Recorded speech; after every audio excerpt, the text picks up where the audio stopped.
The Sovereignty of the Essence, a philosophical inquiry into autonomy. The foundational principle of ethics begins with self-ownership. To exist as a rational being is to possess an inherent, exclusive jurisdiction over one's own physical and mental capacity. This is not a right granted by a state, but an ontological reality. We recognize ousia, the primary essence of the self, as an entity that cannot be divided or deeded to another without the total destruction of its moral nature. Against this sovereignty stands the shadow of nomos, the external force of imposed order. When one entity seeks to subsume another, it violates the Kantian categorical imperative, the formula of humanity. This moral law dictates that we must treat humanity, whether in ourselves or others, always as an end, and never merely as a means to an end. To use ousia as a tool for nomos's gain is to negate the very definition of a person. Rights are often categorized into the alienable and the inalienable. While one may sell the fruits of their labor, one cannot sell the labor power itself in perpetuity, for that would require the alienation of the will.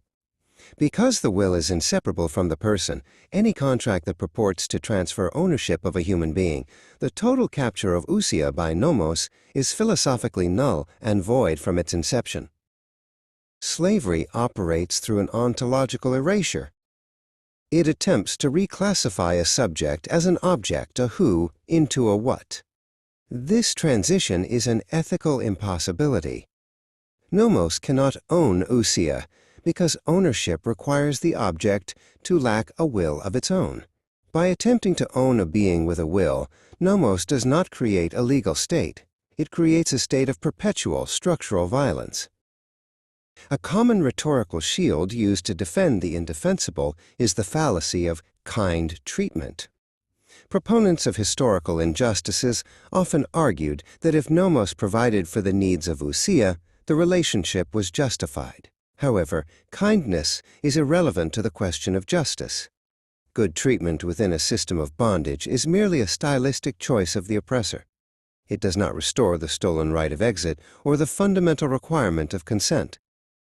Closely linked to the fallacy of kindness is the paternalistic justification.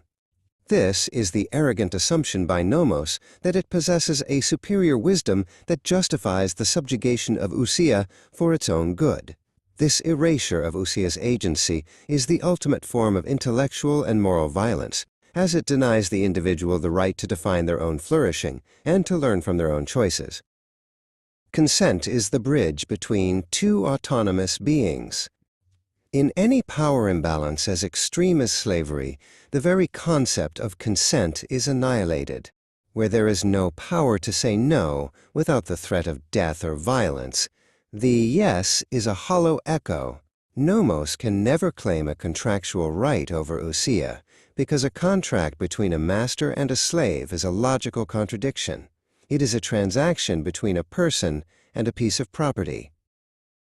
The abuse of power is not an accidental byproduct of slavery, it is its defining characteristic.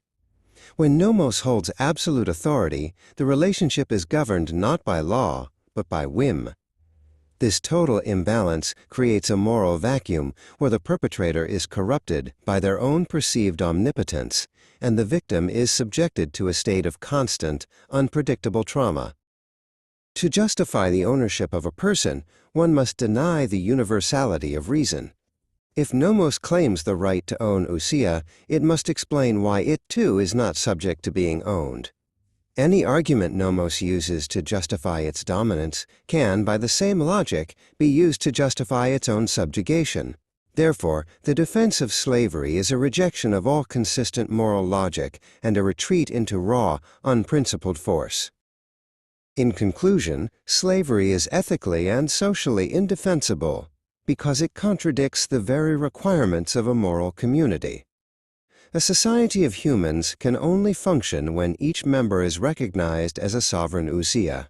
By affirming inalienable rights and the categorical imperative, we reject the shadow of nomos and embrace a world where autonomy is the irreducible foundation of justice.